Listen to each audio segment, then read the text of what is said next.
up, everybody? So today we're going to be going over a bike check because I see a lot of you guys are wondering kind of what I'm riding for this season and what components I have. And also I've seen a lot of people asking like what components I should get and like why I should.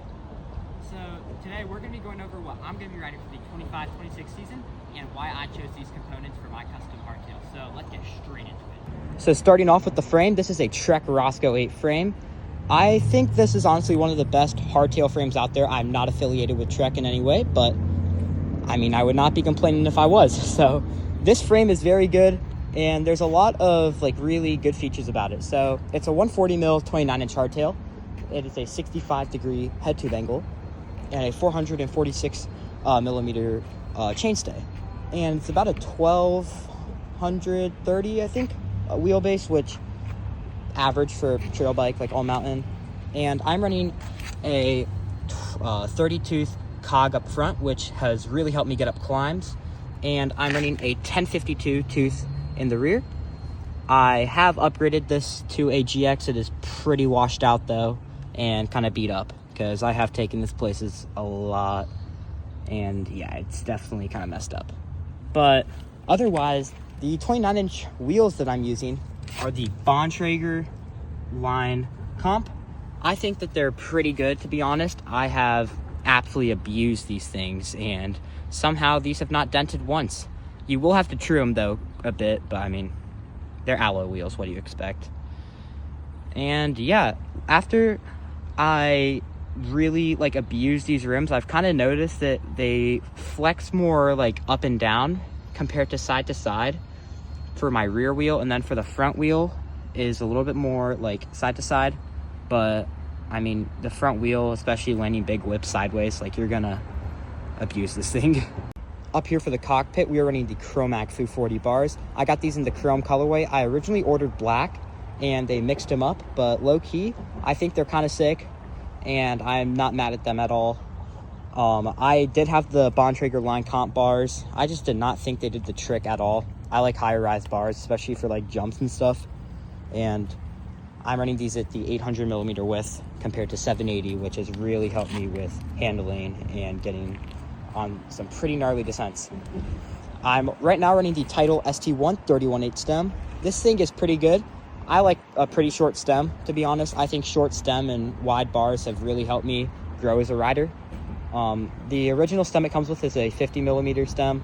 I put it down to a 31/8 millimeter, so I don't know. I thought it was a little bit better. And then for the brakes, we're running the Shimano MT4 100s. And these things are fine. There's not really much modulation, but damn, these things are powerful. Like, they are really strong. And I will give them that. You know, they have some pretty good modulation, and then the caliper on them is also pretty decent sized. They're definitely a good upgrade, but I think for the price, for the extra 30-40 bucks, I would just get the 5 120s. And for our shifter, we are running the SRAM GX. This is a upgrade also. I just think that GX is way nicer than NX because, as you know, NX is plastic. GX is alloy. It's going to ride a lot better. And finally, for the grips, we're running the Deity Death Trap grips. So it's the same set as the Death Trap pedals. I just think that they're a lot better. Oh wait, I'm sorry, the Knuckle Buster grips. I'm sorry about that. So the Knuckle Busters are a lot nicer than the Death Traps. Mine are pretty beaten in and ridden out, but who knows? We'll probably need a new set anyways, so might as well. Coming down here to the fork, this is a Fox 34 factory Fit 4 damper. I got this off Competitive Cyclist for 600 bucks, and that's a pretty good deal. Retail on this is about 1100, but there was a steal going on, so I just had to pick it up. And yeah, the old fork it came with was just a 35 gold RL. It's fine. It's really stiff. Like, not even up and down. Or more up and down, not really side to side.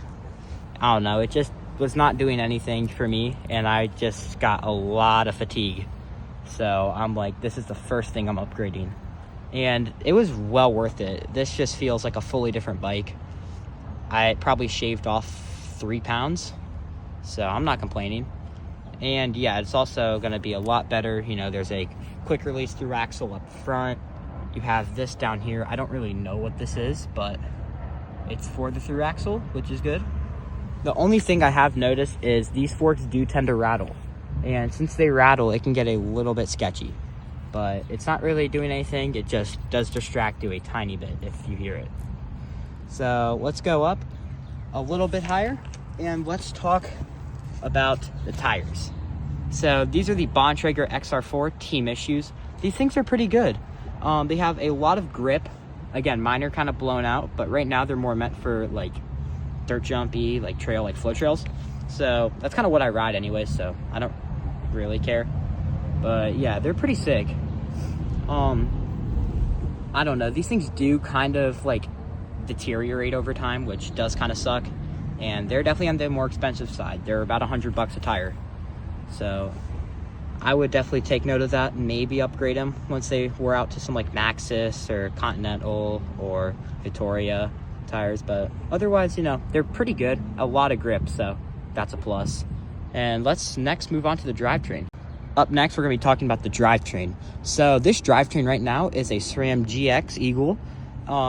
It is a very nice drivetrain. I'm running the alloy cranks up front because I do not like carbon, and I have broken a lot of carbon fiber components, so that can get sketchy. But I'm running the GX derailleur. It came stock, which I'm not complaining about, very good. And then I'm running a GX cassette. Again, it's pretty broken, and it does need to be replaced pretty soon.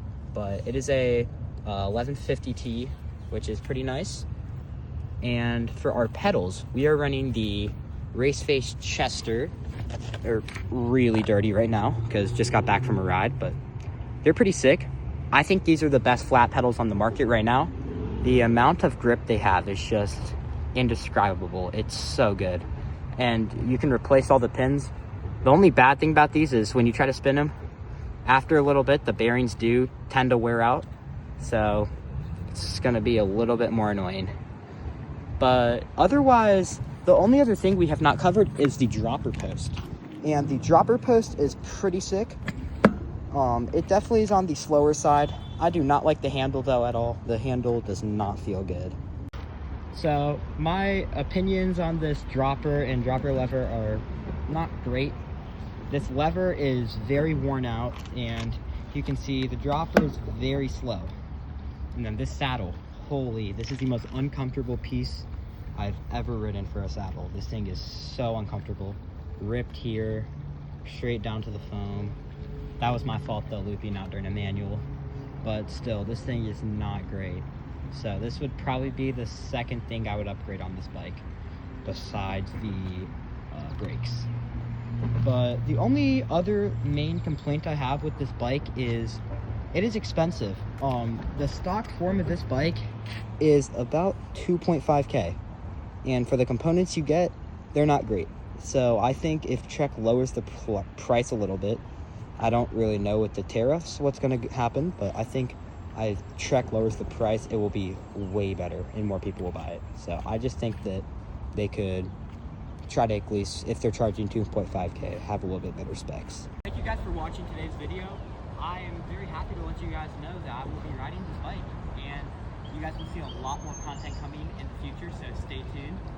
And if you guys enjoy the content, please make sure to like and subscribe, as it will really help the channel grow to other mountain bikers and shredders. So otherwise, yeah, keep on shredding, stay tuned.